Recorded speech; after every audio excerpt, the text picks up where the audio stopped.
Class.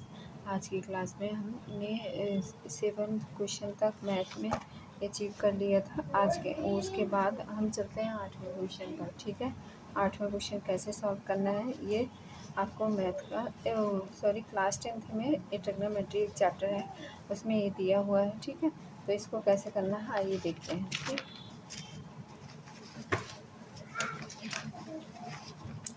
ये question है। ठीक है, क्वेश्चन है आपके सामने। कॉस 135 अंश, साइन 210 अंश, कॉस 150 अंश बटे में साइन 270, कॉस 315। ठीक है, अब कैसे निकाला जाए इनकी वैल्यू। ठीक है, अब कॉस 180 माइनस 45 घटाएंगे तो क्या आ जाएगा, 135 आएगा। तो साइन 180 में 30 जोड़ेंगे कितना आएगा, 210 आ जाएगा। और कॉस 150 को क्या करें, कॉस 180 माइनस 30 करेंगे तो क्या होगा, कॉस 150 हो जाएगा बटे में क्या, साइन 270 मतलब साइन 180 प्लस 90 इंटू में क्या, कॉस 360 माइनस 45 बराबर क्या होगा, ये हमारा साइन जाके किस में बदल जाएगा, कॉस में। तो हमारा ये क्या हो गया, कॉस 45 अंश, और ये हमारा क्या है, साइन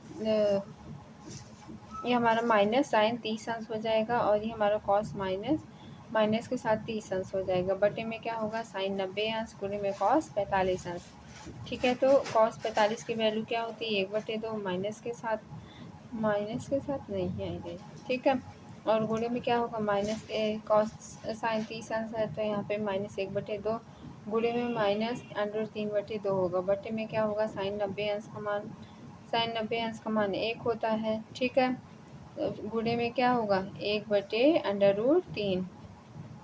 ठीक है, तो अब यहाँ पे क्या होगा, इसके साथ इसका मल्टीप्लाई हो जाएगा तो अंडर 3 2 दूना 4, तो ये हमारा क्या होगा, राइट आंसर हो गया। ठीक ठीक, तो अब इसके बाद क्वेश्चन नंबर देखते हैं हम। दो सतत विषम संख्याओं का गुणनफल कितना है, 67 23 है, तो इससे छोटी संख्या का वर्गमूल क्या होगा। ठीक है, देखो ये हमारा 67 23 को ऐसे ऐसे 3 या 2 भागों में बांटो कि वो एक आए, मतलब क्या आए, सतत विषम संख्याएं हों। ठीक है, विषम संख्याएं हैं तो वो विषम संख्याएं क्या होंगी, 81 और 83 होंगी। क्या होंगी, 81 और 83। ठीक है, तो छोटी संख्या हमारी क्या है, इसमें से इन दोनों में से छोटी संख्या क्या है, 81 है। तो वर्गमूल क्या होगा, अंडर√81 बराबर कितने के, 9 के। तो राइट आंसर हमारा क्या होगा, 9 होगा। ठीक है, अब ये यहाँ पे दिया है, यदि x² plus px plus minus q तथा 5x² minus 3px minus 15q का महत्तम समाप्रवर्तक x माइनस 3 हो तो p तथा q के मान होंगे, क्या होंगे। चलिए देखो, x² दिया है आपको, x² प्लस px माइनस 2। ठीक है, ये फॉर्मूले में ही, तथा 5x² minus 3px minus 15q, इसका मासा, इन दोनों का मासा निकालें। यहाँ दिया है x माइनस 3, मासा कितना दिया है, x माइनस 3 दिया है। ठीक है, तो x माइनस 3 बराबर कितना है, 0 के। तो x बराबर क्या हो जाएगा, 3 के। तो अब फिर क्या होगा, यहाँ पे क्या, x की जगह 3 रख देना है, x की जगह क्या रखना है, 3 रखना है। तो यहाँ हमने रख दिया क्या, x 3 की घात 2 प्लस में 3 गुणे p माइनस 2। ठीक, तो 3² प्लस 3p माइनस q बराबर 0, तो 3p बराबर क्या होगा, माइनस q के। तो ठीक, अब फिर इसके बाद यहाँ 5x² है, x की जगह क्या रखेंगे, 3 रखेंगे। तो क्या हुआ, 5 3 की घात 2 माइनस 3p गुणे 3 माइनस 15 q बराबर क्या होगा, 0 होगा। तो 9p प्लस 15q बराबर कितने के, 45 के हो जाएगा। कैसे होगा, देखो 15 3 त्रिका 9 9 बचे 45 माइनस 3p 3 त्रिका 9p होगा, यहाँ पे कितना हुआ, 15q। ठीक है, तो इन दोनों को p और q को एक तरफ कर लेंगे, और इसमें से क्या, 45 में से क्या घटाएंगे, ये बराबर हो गए किसके, 45 के। समीकरण 1 और 2 को जब हल करेंगे तो क्या होगा, ये फर्स्ट हमारा समीकरण, ये हमारा क्या है, सेकेंड। तो p बराबर क्या आ जाएगा, -5/3, और q बराबर क्या आएगा, 4 आएगा। ठीक, एक बेलन अर्धगोला तथा शंकु जिनकी आधार और ऊंचाई एक समान है, उनके वक्र पृष्ठीय क्षेत्रफलों का अनुपात क्या होगा। इस क्वेश्चन को हमने सॉल्व किया है, आपको दिखाते हैं। क्वेश्चन नंबर 11 है, ठीक है। बेलन का वक्र पृष्ठ क्या होता है, 2 पाई आर एच होता है। अर्धगोले का वक्र पृष्ठ क्या होगा, 2 पाई आर स्क्वायर। शंकु का वक्र पृष्ठ क्या होता है, पाई आर एल, ठीक है। तो एल बराबर क्या, अब इसके मतलब सूत्र होता है under root R square plus में क्या, एच स्क्वायर, ठीक है। तो एल तिर्यक ऊंचाई होती है वो, तो एल बराबर क्या होगा, under root R square plus यही आर बराबर क्या दिए गए, एच दिए गए हैं। तो आर स्क्वायर क्या होगा, 2 आर स्क्वायर, ठीक है। तो एल बराबर क्या होगा, आर अंडर रूट 2। शंकु का वक्र पृष्ठ क्या होता है, पाई आर, शंकु का वक्र पृष्ठ होता है पाई आर स्क्वायर, यहाँ पे हो जाएगा पाई आर स्क्वायर एच या पाई आर स्क्वायर एल होता है, ठीक है। क्या होता है, पाई आर स्क्वायर एल। तो यहाँ एल की जगह क्या रख दिया, एल की जगह हमने लग दी क्या, आर अंडर रूट 2, ठीक है। पाई आर एल होता है, ठीक है। तो हम यहाँ पे क्या, ये हमारा क्या हो गया, पाई आर स्क्वायर एल, ठीक है।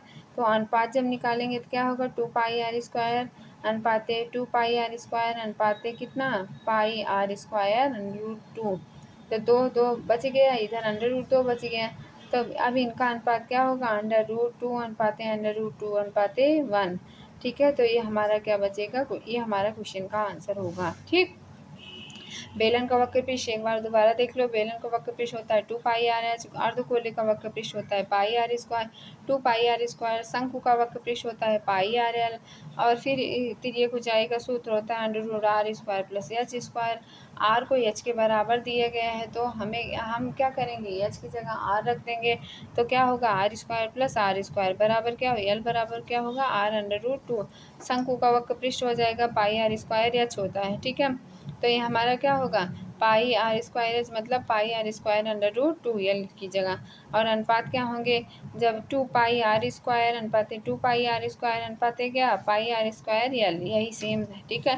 तो इनको रख देंगे, फिर उसके बाद जो कटेगा कैंसिल कर देंगे, ठीक है। तो हमारा आ जाएगा 2 अनुपाते अंडर रूट 2। तो ये हमारा अनुपात हो गया अंडर रूट 2 अनुपाते अंडर रूट 2 अनुपाते 1, ठीक है।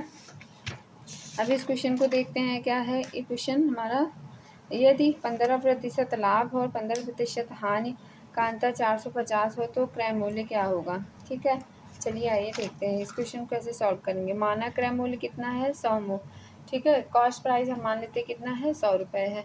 अब लाभ 15% कहा गया, तो लाभ का मतलब 100, लाभ मतलब किस पे हुआ, 100 पे हुआ। कितना हुआ, 15 हुआ, तो हमारा ये कितना हो गया, 115 रुपये हो गया।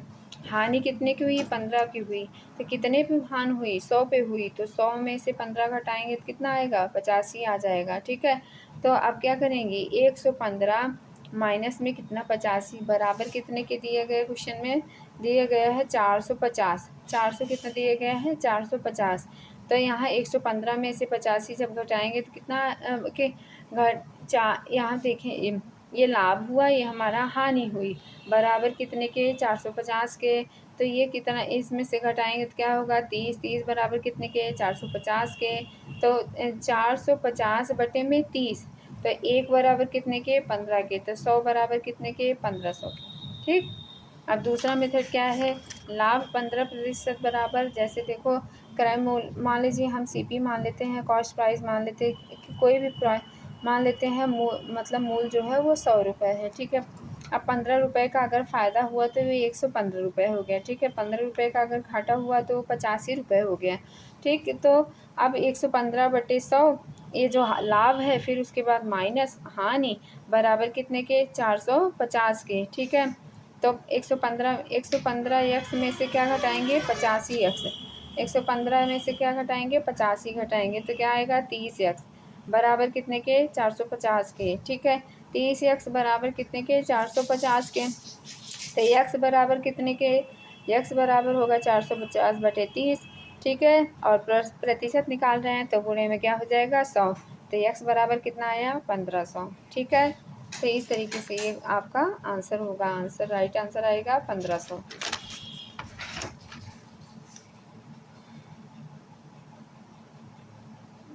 इस क्वेश्चन को देखते हैं, क्वेश्चन नंबर 13, यदि त्रिभुज ए बी सी एक समद्विबाहु त्रिभुज है जिसमें त्रिभुज ए बी सी 90 अंश हो, तब त्रिभुज ए बी सी के बारे में क्या कथन सत्य है। आइए देखते हैं। ये एक त्रिभुज है, ठीक है, इनके नाम ABC दिए गए हैं, ठीक। ये एक समकोण है, जिस समकोण का मतलब एक तीनों भुजाओं में एक भुजा क्या होती है, 90 अंश की होती है, ठीक है। तो इसमें क्या लगाएंगे, पाइथागोरस प्रमेय लगाएंगे, ठीक है। फिर AC स्क्वायर बराबर क्या होगा, AB square plus CB square या BC स्क्वायर, ठीक। तो AC स्क्वायर बराबर क्या होता है, ठीक है, AC स्क्वायर बराबर क्या होगा, BC स्क्वायर या AB का स्क्वायर, ठीक। फिर AC स्क्वायर बराबर क्या हो जाएगा, AB बराबर क्या है, BC। AB बराबर क्या माने हैं, BC बराबर माने, ये दोनों आपस में बराबर के चिन्ह हैं। तो इन दोनों को जब ये बराबर माना गया है तो ये इसके बराबर होगा। तो इन दोनों को आपस में क्या करेंगे, जोड़ लेंगे। तो AB का स्क्वायर प्लस AB का स्क्वायर बराबर क्या हो जाएगा, 2AB का स्क्वायर, ठीक। 2AB का स्क्वायर मतलब क्या आंसर क्या आएगा, AC स्क्वायर बराबर 2AB का स्क्वायर, ठीक। अब क्या है, इस क्वेश्चन को देखते हैं। x प्लस वाई बराबर 2z, 2z है तो x बटे x minus Z plus Z बटे वाई माइनस जेड का मान क्या होगा, ठीक है। एक्स प्लस वाई बराबर 2z, एक्स प्लस वाई बराबर क्या होगा, 2z मतलब z प्लस जेड, ठीक है। एक्स माइनस जेड, यहाँ x है यहाँ z है, तो x माइनस जेड बराबर वाई माइनस जेड, ये क्वेश्चन नंबर 1 हो गया। x बटे x minus Z plus Z बटे वाई माइनस जेड। अब क्या करेंगे, यहाँ पे समीकरण 1 से, ठीक है, क्या करेंगे, x बटे वाई माइनस जेड ये वाला लिख देंगे, ठीक है। फिर z माइनस वाई यहाँ लिख दिया, फिर उसके बाद z बटे Y minus Z, Y minus Z को लिखेंगे क्या, z माइनस वाई, ठीक है। तो अब इन दोनों फार्मूले को जब डिवाइड करेंगे तो क्या होगा, z माइनस वाई बटे z माइनस वाई बराबर कितने के, 1 की, ठीक। इस तरीके से आंसर आएगा। यदि किसी गोले की त्रिज्या 50% की वृद्धि कर दी जाए तो उसके पार्श्व क्षेत्रफल में कितने प्रतिशत की वृद्धि होगी, ठीक है। Question number 10, 11, 16। हाँ देखो, गोले के पार्श्व क्षेत्रफल का सूत्र होता है 4 pi R square, 4 pi R square, ठीक है। जहाँ गोले की त्रिज्या क्या है, आर है, जहाँ गोले की त्रिज्या क्या दी गई है, आर दी गई है। आर बराबर यहाँ क्वेश्चन में से कितना दिया गया है, गोले की त्रिज्या में कितनी वृद्धि करी है, 50% की, कितनी प्रतिशत की, 50। तो प्रतिशत वृद्धि का सूत्र होता है 2r plus R square upon में 100, ठीक है। तो आर बराबर क्या होगा, 50 रख देते हैं, ठीक है। तो 2 गुणे 50, जहाँ आर है वहाँ 50 रख देंगे। तो यहाँ 50 का स्क्वायर बटे में 100, ठीक है। तो ये हमारा क्या हुआ, 50 दूनी 100 प्लस में क्या हुआ, यहाँ 25 हुआ, तो 125% की वृद्धि हुई, ठीक है, ठीक। अब इस क्वेश्चन को देखते हैं। आइए, यदि दो धनात्मक संख्याओं का समांतर माध्य तथा गुणोत्तर माध्य क्रमशः 5 तथा 3 है तो संख्याएं ज्ञात करिए। समांतर माना संख्याएं वो क्या होंगी, x और y होंगी। तो समांतर माध्य का सूत्र निकालने के लिए क्या फॉर्मूला लगता है, x प्लस वाई बटे में 2। तो x प्लस वाई बटे 2 बराबर कितने के, 5 के। तो x प्लस वाई बराबर कितने के, 10 के। गुणोत्तर माध्य का सूत्र होता है under root x y, under root क्या होता है, एक्स वाई। तो अंडर रूट एक्स वाई बराबर कितने के, 3 के। तो एक्स वाई बराबर कितने के, 9 के, ठीक।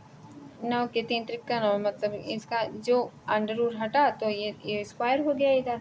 तो एक्स सूत्र हमारा होता है एक्स माइनस वाई का स्क्वायर बराबर एक्स प्लस वाई का स्क्वायर माइनस 4x वाई। तब अब क्या करेंगे, एक्स माइनस वाई का स्क्वायर, यहाँ जो एक्स प्लस वाई कितने के बराबर आया है, 10 के बराबर आया है। एक्स वाई कितने के बराबर आया है, 10 के, एक्स प्लस वाई। और x y under root x y आया है हमारा कितना, 3 के बराबर। तो यहाँ पे वैल्यू पुट कर देंगे, ठीक है। यहाँ एक्स वाई बराबर कितने के हैं, 9 के हैं। तो 10 का स्क्वायर हो गया माइनस 4 गुणे 9, तो 9 चौक 36, 10 हम 100। तो एक्स माइनस वाई का स्क्वायर बराबर कितने के हो गया, 64 के। तो एक्स माइनस वाई बराबर कितने के हो गया, 64 का वर्गमूल निकालेंगे अंडर रूट, तो क्या होगा, 8 होगा, ठीक है। तो समीकरण 1 हमारा क्या है, एक्स प्लस वाई बराबर 10, और दूसरा समीकरण है एक्स वाई बराबर 9 के। तो समीकरण 1 और समीकरण 3 बना हमारे एक्स माइनस वाई बराबर 8 के। इक्वेशन नंबर 3 हो गया। तो समीकरण 1 और समीकरण 3 से समीकरण 1 में हमारा क्या है, एक्स प्लस वाई बराबर 10 और एक्स माइनस वाई बराबर कितने के, 8 के। तो 2x बराबर क्या हुआ 8 10 18। 2x बराबर कितने के 18 के, तो x बराबर कितने को होगा 9 के। y बराबर क्या होगा, अतः संख्याएं क्या होंगी 9 और 1 होंगी। ठीक है, दो घनों के आयतन का अनुपात 27:64 है, तो इसके संपूर्ण पृष्ठों के क्षेत्रफल का अनुपात क्या होगा। ठीक है, अब a की घात 3 मतलब a1/a2 की घात 3 बराबर क्या होगा 27/64। तो 27 का मतलब 3 त्रिका 9 त्रिका 27 4 चौका 16 16 चौका 64। ठीक है, तो ये हमारी भुजा a1/a2 बराबर क्या होगा 3/4 हो जाएगा। ठीक है, घन का संपूर्ण पृष्ठ क्या होता है 6a का स्क्वायर। ठीक है, तो अब 6, अब यहाँ पे देखिए यहाँ पे क्या करना है 6a1 का स्क्वायर बटे में 6a2 का स्क्वायर बराबर क्या होगा a1 3 रख देना है 6 इंटू 3 का स्क्वायर बटे में 6 4 का स्क्वायर। ठीक है, तो 6 इंटू, या इसे ऐसे भी कर सकते हैं 6 इसको रहने दो, इसको लिख दो 3/4 का होल स्क्वायर, मतलब 3 त्रिका 9 बटे 4 चौका 16, तो 9 अनुपात कितना है 16। ये हमारा राइट आंसर आ जाएगा। ठीक है, इस तरीके x power 4 plus 1/x power 4 बराबर 14। तो क्या x घात 3 प्लस 1/x घात 3 का मान क्या होगा। ठीक है, आइए इस क्वेश्चन को हमने किया हुआ है, आपको दिखाते हैं। एक्स के पावर 4 प्लस 1 ये आपको क्वेश्चन में दिया हुआ है। ठीक है, तो x square plus 1/x square पूरे बराबर ये हमारा फॉर्मूला बनता है। ठीक है, x power 4 plus 1/x power 4 plus 2। अब इसका स्क्वायर मतलब ये कितने के बराबर दिए देखो, एक्स घात 4 बटे एक्स घात 4 बराबर कितने के 14 के। तो यहाँ पे हमने क्या किया स्क्वायर कर दिया। ठीक है, तो हमारा यही आएगा, तो हम क्या करेंगे यहाँ +2 आएगा इस फॉर्मूले को देखते हुए। ठीक, तो ये हमने क्या किया ये कितने के बराबर हो गया 14 के। 14 में 2 जोड़ा कितना आया 16 आ गया। ठीक, अब x square plus 1/x square है, यहाँ पे ये स्क्वायर हमने हटाया तो अंडर रूट आ गया, तो x square plus 1/x square बराबर कितने का आ जाएगा 4 के आ जाएगा। ये क्वेश्चन नंबर हमारा कितना हो गया 2 हो गया। तो एक्स प्लस 1/x का पूरे का स्क्वायर बराबर क्या होगा x square plus 1/x square plus 2, ये फार्मूला बना हमारा। तो एक्स प्लस 1, अब देखते हैं हम इसकी वैल्यू कितनी है x square plus 1/x square, यहाँ सेम यही लिखा हुआ है ना। हाँ, तो हमने क्या किया 4 + 2 कर दिया, तो कितना हो गया 6। कितना हो गया 6, तो एक्स प्लस 1/x स्क्वायर बराबर कितने के 6 के। तो एक्स प्लस 1/6 बराबर अंडर रूट 6 हो गया। तो एक्स प्लस 1/x बराबर कितने के पी के। तो एक्स घात 3 प्लस 1/x घात 3 बराबर कितने के पी का घात 3 माइनस 3p। एक्स की घात 3 प्लस 1/x घात 3 बराबर √6 की घात 3 माइनस 3 √6। एक्स घात 3 प्लस 1/x घात 3 बराबर 6 तो 6 में से 3 गया 3 √6 आ गया। ठीक, तो 3 √6 बराबर इसको क्या करेंगे इसका करने का प्रसार करेंगे, तो ये आएगा हमारा 18/√6। और अगर इसको और सिंप्लीफाई करना है तो हमारा आएगा ये 9/2 √3। ठीक, इस तरीके से इसको क्वेश्चन सॉल्व इसलिए किए क्योंकि ये बहुत ही टाइम कंज्यूमिंग हो जाता है। ठीक है, तो ये मतलब हमने इसलिए पहले से ही सॉल्व करके रख के क्वेश्चन आपको समझा रहे हैं। ठीक है, क्वेश्चन नंबर 21 है कि यदि पेड़ पर बैठी चिड़िया B1 B2 B3, तो इस प्रकार के क्वेश्चन को देखने पहले इसमें ऑप्शन को देख करके क्वेश्चन सॉल्व किया जा सकता है। ठीक है, क्योंकि कोई एक ऑप्शन रखिए अगर वो कट रहा है या ये वो सिंप्लीफाई हो रहा है तो वो आंसर आपका क्या होता है सही होता है। ठीक है, तो अब इस क्वेश्चन को देखते हैं। यदि पेड़ पर बैठी B1 B2 और B3 तीन प्रकार के चिड़ियों में 3:7 का 5 का अनुपात हो तथा चिड़ियों B2 की संख्या चिड़ियों B1 की संख्या में अंतर संख्याओं 9 और 7 के गुणज की कोई संख्या भी हो, तब पेड़ पर बैठी चिड़ियों की कम से कम संख्या क्या होगी। हमारा ये तीनों ऑप्शन गलत है, यही हमारा बी ऑप्शन सही है, तो इसी बी ऑप्शन को हम ले करके सॉल्व करेंगे। ठीक है, हम मान लेते हैं कि पेड़ पर बैठी चिड़ियों का अनुपात क्या है, B1 अनुपाते B2 अनुपाते क्या है, B3 है। तो हमारा अनुपात क्या होगा, 3 अनुपाते 7 अनुपाते 5। 3 अनुपाते 7 अनुपाते क्या होगा, 5 होगा। तो 3/15, ठीक है। 3/15 कैसे हुआ, आइए देखते हैं। 7 3 10 2 12, 12 3 15। तो 3/15 गुणे में कितना, 945।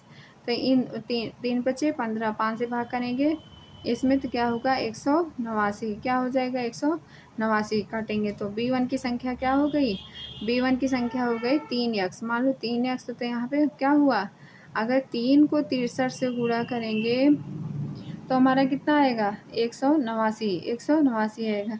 अब इनको खंडों में बांट लें तो क्या होगा, 3 गुणे 7 गुणे 9, 9 7 63, 9 7 63 हो जाएगा। 3, अब इसको 3 से गुणा करेंगे तो ये टोटल आ जाएगा हमारा 189, ठीक है। अब B2 की संख्या निकालेंगे तो क्या होगा, 7/15 गुणे में 945। तो क्या हुआ, इनको भाग करेंगे तो क्या आएगा, 63, ठीक है। 7 9 63, तो 7 गुणे 7 गुणे 9। B1 और B2 की संख्या क्या होगी, 7 व 9 होगी। ये क्या है, 7 व 9 में 9 के क्या है, गुणज में है। तो इस तरीके से हमारा क्या होगा, राइट आंसर हो जाएगा, ठीक है। क्वेश्चन नंबर हम देखते हैं कौन सा, क्वेश्चन नंबर देखते हैं अभी 23, ठीक है।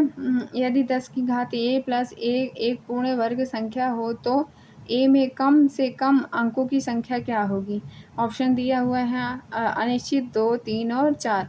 तो क्वेश्चन को कैसे करेंगे, देखिए ये संख्या यहाँ पे दी गई 10 की घात 3 प्लस ये, ठीक। यहाँ पे दिया गया 10 की घात 3 प्लस a, ठीक है। अब ये को हम कॉमन है, दोनों जगह है, तो हम क्या ले लेते हैं, कॉमन ले लेते हैं। तो हमारा क्या बनेगा, 10 की घात 3 प्लस में 1 बन जाएगा, ठीक है। मल्टीप्लाई जब करेंगे तो यही सेम आएगा। तो a गुणे 10 की घात 3 मतलब कितना, 1000 प्लस में क्या 1, ठीक है। तो a गुणे 1001 को जब मतलब इस खंड में विभक्त करेंगे तो इतना ही आएगा। तो 13 गुणे 11 गुणे 7 हो जाएगा, ठीक है। तब संख्या को पूर्ण वर्ग बनाने के लिए क्या करेंगे, a बराबर 13 गुणे 11 गुणे 7, a बराबर क्या आएगा हमारा 1001, हमारा क्या आएगा 1001।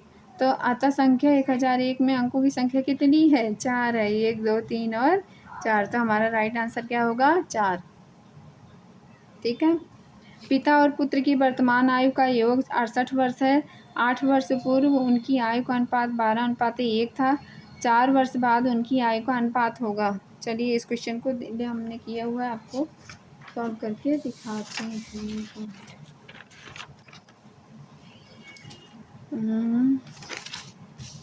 ये रहा, नहीं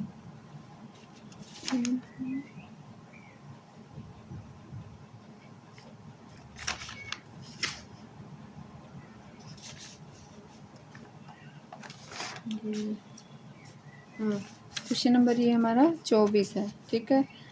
मान लीजिए हम मानते हैं हम क्या, पिता की आयु क्या है यक्स, पिता की आयु क्या है यक्स है, ठीक है। पुत्र की आयु मान लेते हैं वाई है। तो यक्स प्लस वाई बराबर पूरी उम्र जो है वो 68 साल है। तो हम यक्स प्लस वाई, पिता और पुत्र की आयु जो है कितनी है, 68 है, ठीक है। टोटल मिला के कितनी हो रही है, 68 है। अब 8 साल पहले उसने क्या कहा है, पिता और पुत्र की वर्तमान आयु का योग कितना है, 68 है। 8 वर्ष पूर्व, जहाँ पूर्व आए वहाँ क्या होगा, माइनस होगा, ठीक है। और उसके बाद जहाँ है वहाँ पे क्या होता है, प्लस होता है, ठीक है। तब क्या करेंगे, अब बोला है पूर्व, तो हम क्या कर देंगे, यक्स, मैंने माना क्या पिता की उम्र क्या है यक्स, ठीक है। हमें पता नहीं है, तो यक्स माइनस 8 बटे वाई माइनस 8, वाई माइनस 8 बराबर कितने के, 12 के। कैसे हुआ, 8 और 4, देखो पिता और पुत्र की वर्तमान आयु का योग कितना है, 68 वर्ष, ठीक है। 8 वर्ष पूर्व उसकी आयु का अनुपात कितना था, 12 अनुपात 1 था, ठीक है। तो हम 8 वर्ष पूर्व किसके साथ लेंगे, 12 के साथ लेंगे, क्या लेंगे, 12 के साथ लेंगे। तो और 8 वर्ष पूर्व उनके, हाँ, फिर इसको किसके लिए लेंगे, आप इसको ले लो, मतलब किसके लिए, इस समीकरण को बनाना पड़ेगा। देखो इसको समीकरण कैसे बनाएंगे, इसको 12:1 को लिख सकते हैं, 12/1, 12/1, ठीक है। तो अब जब हमने पिता की आय में से घटाया और पुत्र की आय में से घटाया तो बराबर क्या होगा 12/1 हो जाएगा। ठीक है, तो क्या करेंगे एक्स माइनस 12 y बराबर कितने के 88 के। कैसे आया एक्स माइनस 8 12×5 = 60 12×6 = 72 12×7 = 84। आप इसको 12×7 = 84 12×8 = 96 में से जब 8 को माइनस करेंगे इधर जाएगा तो ये हो जाएगा हमारा टोटल 88 हो जाएगा। तो एक्स माइनस 12 y बराबर कितने के 88 के। इसको इस तरीके से गुणा करना है सिंपल सा। ठीक है, तो यहाँ पे ये आएगा एक्स माइनस 12 y बराबर कितने के 88 के। तो एक्स प्लस वाई बराबर कितने के दिया गया है 68 के। ठीक है, और दूसरा इक्वेशन है हमारा एक्स माइनस 12 y बराबर कितने के -88 के।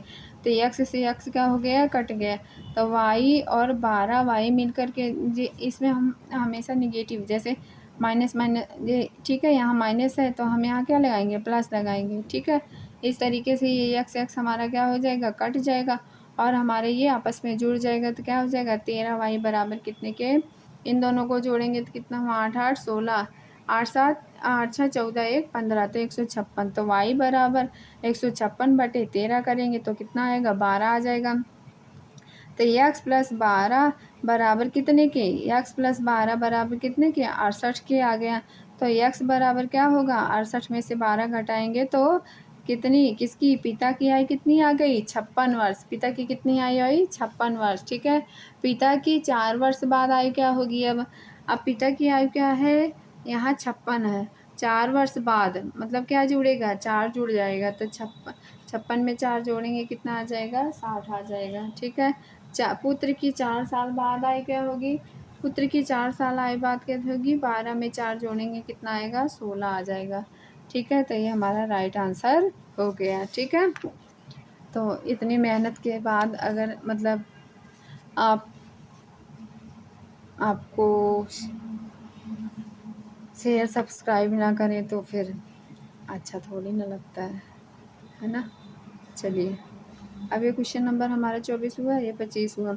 समीकरण ए बी एक्स स्क्वायर बराबर A square plus B square plus 2ab minus 12 के मूलों के व्युत्क्रम का योगफल क्या होगा। ठीक है, ए बी एक्स स्क्वायर बराबर क्या होगा ए बी एक्स स्क्वायर बराबर ए स्क्वायर प्लस ये मतलब फॉर्मूला दिया हुआ है।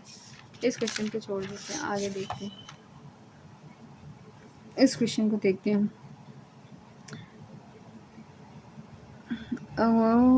गुणे में घातें क्या होती हैं जुड़ती हैं। ठीक है, तो यहाँ पे क्या दिया है ये संख्याएं दी गई हैं। ठीक है, तो क्या हुआ 2x - 6 किसके बराबर, इसको कैसे लिखेंगे 7 की घात 2/9 की घात 2 ना।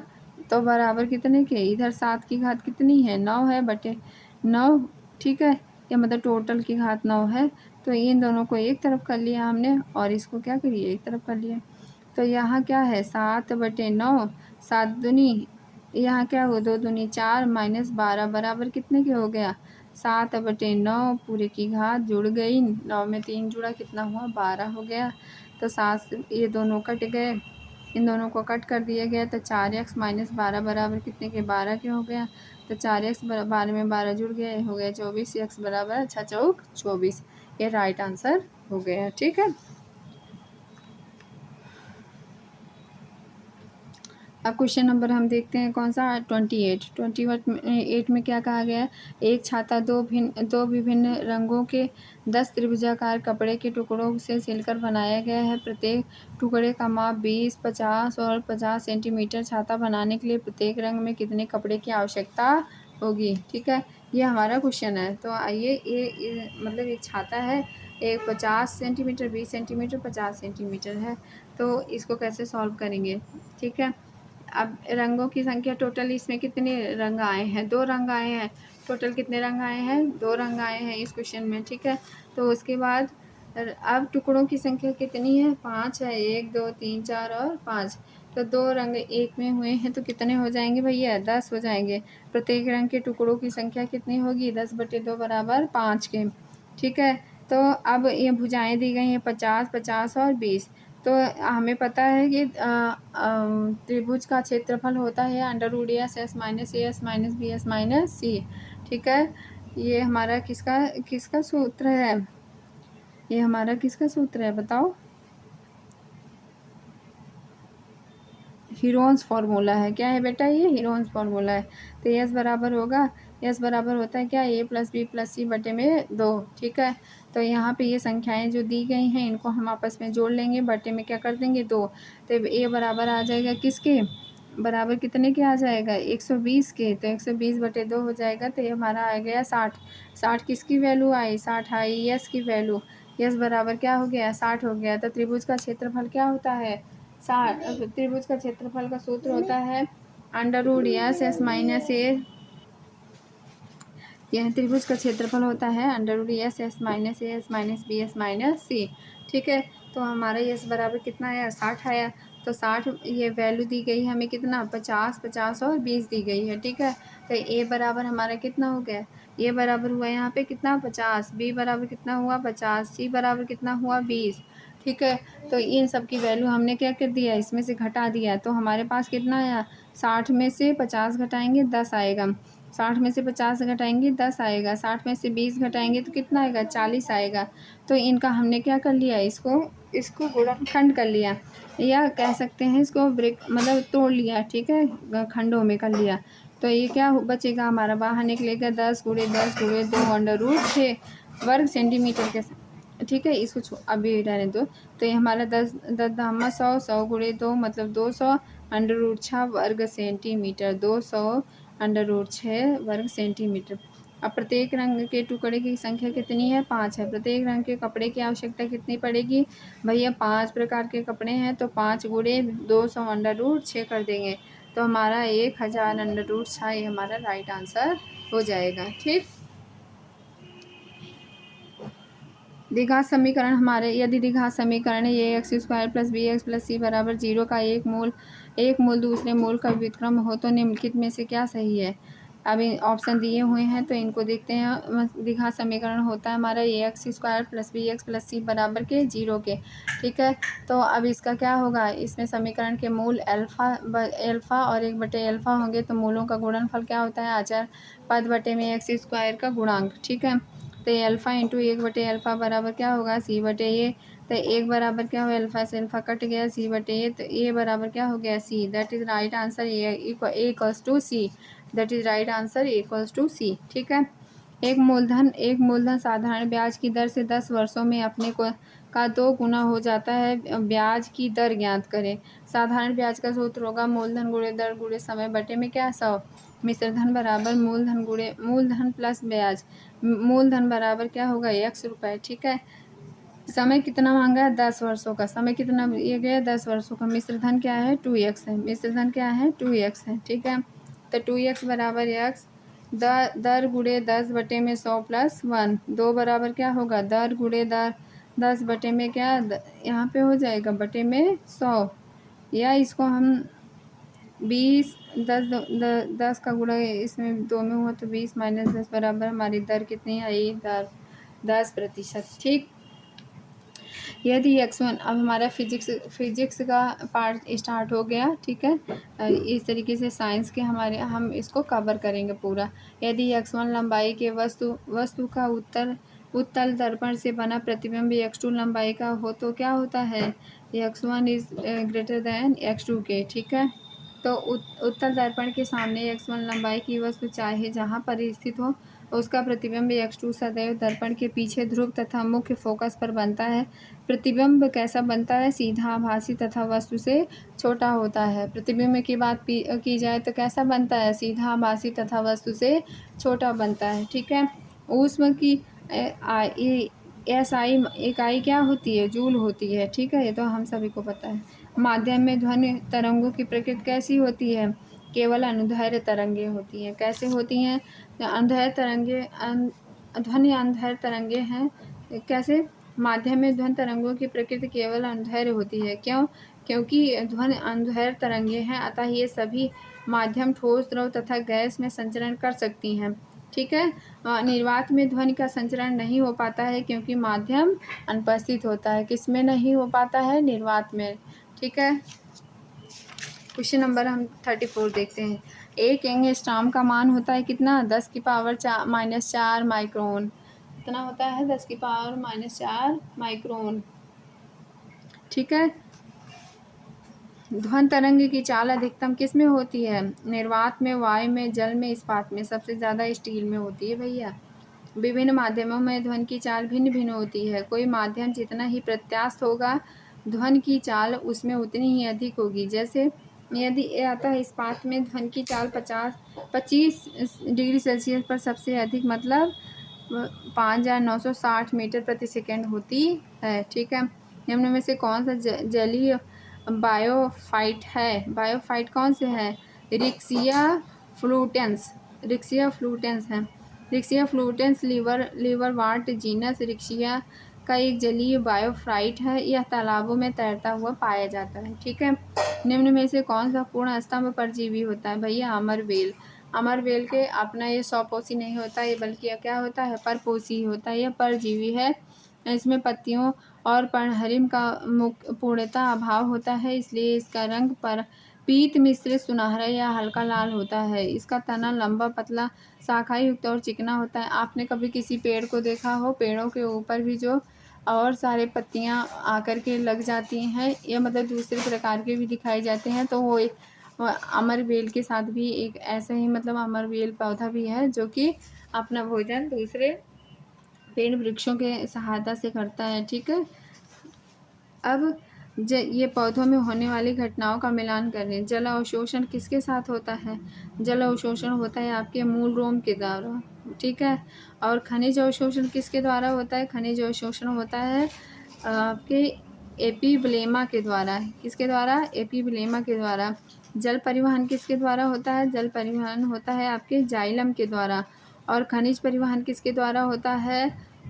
खनिज परिवहन होता है फ्लोएम के द्वारा। किसके द्वारा? फ्लोएम के द्वारा। ठीक है। तो हमारा जो राइट आंसर होगा ए में तीसरा, बी में चौथा, सी में पहला, डी में दूसरा, ये राइट आंसर होंगे। ठीक है। स्थानिक जाति क्या होती हैं? स्थानिक जातियाँ देखते हैं वह पौधे जो जंतु जो केवल एक विशिष्ट भौगोलिक क्षेत्र में पाए जाते हैं स्थानिक जातियाँ कहलाते हैं। स्थानिक जातियाँ कहलाती हैं। ठीक है। पौधों में मादा जननांग के भागों का व्यवस्थित क्रम क्या होता है? पहले वर्तिकांग आता है, फिर वर्तिका आती है, फिर अंडाशय आता है, फिर उसके बाद पुष्पासन आता है। ठीक है। इस क्वेश्चन को देखना पड़ेगा। ठीक है। अब क्या है? कौन सी रंगहीन गैस लेड एसीटेट पेपर को काला कर देती है? ठीक है। तो वो है H2S। कौन सा है? H2S है। निम्न यौगिकों पर विचार कीजिए। जैसे देखो फर्स्ट, सेकंड, थर्ड है, फोर्थ। यहाँ पे क्या है? ये भी सही है, ये भी सही है, ये भी सही है, ये भी सही है। ठीक है। तो निम्न में से कौन सा नाभिक स्नेही यौगज अभिक्रिया के लिए सबसे अधिक क्रियाशील होता है? ये पहला होता है Na2। फर्स्ट ऑप्शन आपका राइट आंसर है। ठीक है। आवर्त सारणी में एक वर्ग में ऊपर से नीचे की ओर आने पर क्या होता है? विद्युत ऋणात्मकता के मान में कमी आती है, ये भी सही है। ठीक है। परमाणु त्रिज्या में वृद्धि होती है, ये भी सही है। ठीक है। और आयनन एंथैल्पी का मान में कमी होती है, हाँ ये भी सही है। तो तीनों आपके क्या है? राइट आंसर हैं। ठीक है। निम्नलिखित में से कौन सा विद्युत चुम्बकीय तरंग नहीं है? ठीक है। विद्युत चुम्बकीय तरंग कौन सा है? और रक्त किरणें, सूक्ष्मता रंग, परस्रव्य। तो हमारी कौन सी राइट आंसर है? परस्रव्य। ठीक है। परस्रव्य तरंगें होती है वह तरंगें जिन्हें संचरण के लिए भौतिक माध्यम की आवश्यकता नहीं होती है तथा जो निर्वात में भी संचरण कर सकती हैं, विद्युत चुम्बकीय तरंगें कहलाती हैं। जैसे गामा किरणें हो गई, एक्स किरणें हो गई, पराबैंगनी किरणें हो गई और रक्त किरणें हो गई। इस तरीके से ये मतलब क्या होता है इसमें, ये इनके परस्रव्य ध्वनि तरंगें 20,000 हर्ट्ज से अधिक आवृत्ति वाली तरंगें को परस्रव्य तरंगें कहते हैं। इन्हें मनुष्य के कानों द्वारा नहीं सुना जा सकता, लेकिन कुछ जानवर जो होते हैं जैसे कुत्ता, बिल्ली, चमगादड़ आदि से सुन सकते हैं। ठीक है। तो वो कौन सी तरंगें हैं? परस्रव्य तरंगें हैं। पृथ्वी के चुंबकीय भूमध्य रेखा पर नीति कोण का मान कितना होता है? 180 अंश, 45 अंश, 90 अंश, ये 0 अंश होता है। कितना होता है? 0 अंश होता है। डेसिबल क्या है? डेसिबल क्या है? ध्वनि स्तर की एक माप। ध्वनि स्तर की क्या है? एक माप है, ठीक है। डेसिबल किसके द्वारा ध्वनि स्तर को मापा जाता है, ठीक है। किरचॉफ धारा नियम के किसके संरक्षण पर आधारित है? इनमें से कोई नहीं। संवेग, द्रव्यमान, आवेश पर आधारित है। किस पर आधारित है? आवेश पर आधारित है, ठीक है। यम द्रव्यमान की एक कण की गतिज ऊर्जा ई है, इसका संवेग क्या होगा? √2m, √2m, ठीक है। अयस्क कापर पाइराइड का सांद्रण किया जाता है किसमें? इनमें से कोई नहीं। ये भी गलत। चुंबकत्व विधि के द्वारा। प्लेन उपलवन विधि के द्वारा किया जाता है। कैसे किया जाता है देखते हैं। कॉपर पाइराइड कॉपर का मुख्य अयस्क है। इस अयस्क का सांद्रण फेन प्लवन उत्प्लवन विधि द्वारा किया जाता है। इस विधि में सल्फाइड अयस्क को बारीक पीसकर जल से भरे हुए एक टैंक में डाल दिया जाता है और उसमें थोड़ा सा चीड़ तेल, मतलब इस तरीके से इसको सांद्रण करके वायु में, मतलब झाग के द्वारा जो अशुद्धियाँ होती हैं वो नीचे जम जाती हैं, ठीक। तो इस तरीके से फेन प्लवन विधि के द्वारा अयस्क कॉपर पाइराइड के सांद्रण किया जाता है, ठीक। 2 मेथाइल प्रोपेन में 3 डिग्री कार्बन की संख्या क्या होती है? 1 होती है।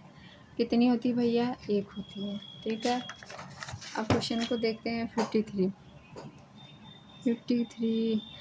निम्नलिखित यौगिक का IUPAC नाम क्या होगा? ठीक है, यहाँ देखिए इस तरीके के बॉन्ड बन रहे हैं, तो इसका नाम होगा आपका 2-मेथॉक्सी-प्रोपेन। 2-मेथॉक्सी-प्रोपेन। कार्बन की बात श्रृंखलन हेतुबंध ऊर्जा किसमें पाया जाता है? सिलिकॉन में। किसमें पाया जाता है? सिलिकॉन में, ठीक है। जैसे उपबंध और बंधन ऊर्जा देखें, पहले कार्बन में होता है, फिर उसके बाद दूसरे नंबर पे क्या आता है? सिलिकॉन। तो कार्बन के बाद श्रृंखलन बंध किस में होता है? कि सिलिकॉन में कितना होता है? 53 होता है, ठीक है। फिर उसके बाद सिलिकॉन के बाद जी मतलब कि इसमें 45 होता है। एशियन में कितना होता है? 36 होता है, ठीक।